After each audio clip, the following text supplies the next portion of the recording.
Nasıl ağlama? Reyhan taşıyorum bir kadar. Reyhan evvel için Reyhan değil. Ben Reyhan'ı gördüm bu devre.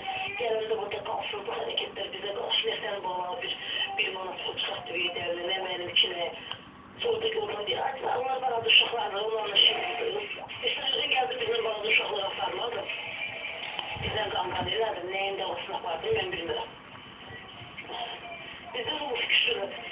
Elimize düşen gerçeği bu füyücalıyırız. Başımıza bir çağırırız. Tam beni bir bizim yol şuraya. İsterim ki kaldı yer gelende özünün bir senlemeye kolu verir. Allah hakkı. Salatı olsan Allah çıkar salatı verin. Sen kağam ama diyesen kağamın görüldüğüne versin bana. Giyinir bu kişilere görsün. Ne gün de giyinir çizinir. O zaman sana dağılıyor. Vurma sana. O sana ağlıyor.